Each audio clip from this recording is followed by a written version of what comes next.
আলহামদুলিল্লাহ। সৈয়দগর পক্ষ থেকে সবাইকে আসসালামু আলাইকুম রহমতুল্লাহ। আশা করি সবাই ভালো আছেন। আমাকেও আল্লাহ তাআলা ভালো রাখছেন আলহামদুলিল্লাহ। আপনারা আমাদের যেই প্রজেক্টটা দেখতেছেন, এই প্রজেক্টের বয়স আজকে 25তম দিন। তো বীজ রোপণ থেকে 25তম দিন আলহামদুলিল্লাহ। তো ইতিমধ্যে গাছের গ্রোথ কিন্তু আলহামদুলিল্লাহ বাড়া শুরু হয়েছে।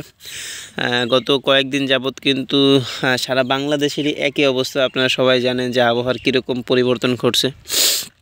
তো আজকে কিন্তু আলহামদুলিল্লাহ মোটামুটি একটু রৌদ উঠছে, একটু আগে রৌদ উঠলো আর কি আমাদের এইখানে। তো গাছগুলো মনে হইতেছে যে মানে সতেজ হয়ে উঠতেছে আলহামদুলিল্লাহ। আমি আপনাদেরকে ঘুরে ঘুরে একটু দেখাই যে নতুন যেই পাতাগুলো বের হইতেছে আলহামদুলিল্লাহ খুবই সুন্দর আছে আল্লাহ তাআলার রহমতে। আমাদের এখানে জাত লাগানো হয়েছে এয়ার মালিক সিডের জাদু। তো আমি আপনাদেরকে একটু দেখাই, এই যে দেখেন কত সুন্দর আলহামদুলিল্লাহ গাছগুলো। তো আমরা কিন্তু এখন পর্যন্ত আমাদের কাছে 3টা স্প্রে করছি, আর প্রত্যেকটা স্প্রের ভিডিওই আমরা মোটামুটি দিয়েছি। একটা স্প্রে আর কি দিতে পারিনি একটু সময় স্বল্পতার কারণে। তো গত 3 নম্বর স্প্রেতে আমাদের ছিল হলো ভার্টিমেক, এরপরে ছিল টিডো, আর একটা ছিল হলো অ্যামকোজেম, কী বলেন অ্যামিস্টার টপ। এই 3টা ওষুধ আমরা স্প্রে করছিলাম। তো 2 নাম্বার আর 1 নাম্বার স্প্রে শিডিউল কিন্তু আমরা আপনাদেরকে দিছি।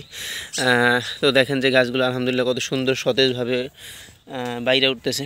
আমি একটু প্রত্যেকটা গাছ, এই যে এই ছোটো গাছগুলো, এই গাছগুলো কিন্তু পরবর্তীতে চারা লাগানো হয়েছে আর কি, যেই গাছগুলো মিস হয়েছিল। এই দেখেন গাছে কোনো প্রকার কোনো ভাইরাসের আক্রমণ তেমন নাই। একটু আর কি একটা ভাই আসলে কমেন্ট করেছিলেন যে আপনার গাছ হলুদ দেখা যাইতেছে। আসলে হলুদ হওয়ার একটা কারণ ছিল যে আমাদের জমিতে আমরা আমাদের ব্যস্ততার কারণে, অর্থাৎ আমাদের ঢাকা যাওয়া আসার কারণে পানি দিতে পারিনি। তো এই কারণে কিছু একটা সমস্যা হয়েছিল যে একটু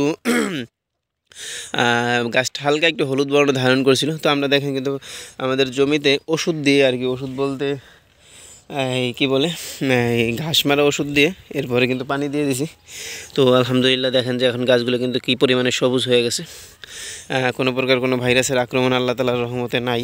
এই যে দেখেন এই যে কিছু পাতা পোকায় খাইয়ে ফেলছিল, এরপরে আবার নতুন যেই পাতা বের হইতেছে এই পাতা দেখেন সবুজ হয়ে বের হইতেছে আলহামদুলিল্লাহ।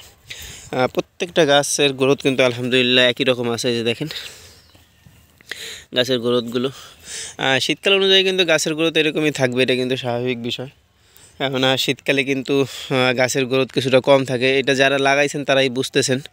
আর এইবারের আবহাওয়া কিন্তু খুবই মানে আর কি অন্য বারের তুলনায়, আপনাদের ওই দিকে কীরকম আমরা তো জানি না, কিন্তু আমাদের এই দিকে এইবারের গত 2-3 বারের তুলনায় এবার প্রচুর পরিমাণে শীত পড়তেছে। আমাদের দক্ষিণাঞ্চলে সাধারণত এরকম শীত পড়ে না, তারপরও এইবার কিন্তু প্রচুর পরিমাণে শীত। এই কারণে দেখা গেছে গাছের গ্রোথও কিছুটা কম। আপনারা দেখতেছেন এই যে গাছগুলো আমাদের অলরেডি মাচার কাজ কমপ্লিট হয়ে গেছে, শুধু নেটটা দেওয়া বাকি আছে। আমরা আগামীকালকে আবার একটু ঢাকা যাব। তো ঢাকা থেকে এসে তারপরে আমরা আমাদের জমিতে মাচার কাজ নেটের কাজটা শুরু করবো ইনশাল্লাহ।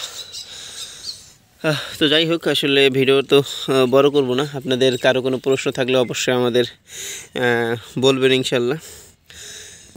তো ভালো থাকবেন। আসসালামু আলাইকুম রহমতুল্লাহ।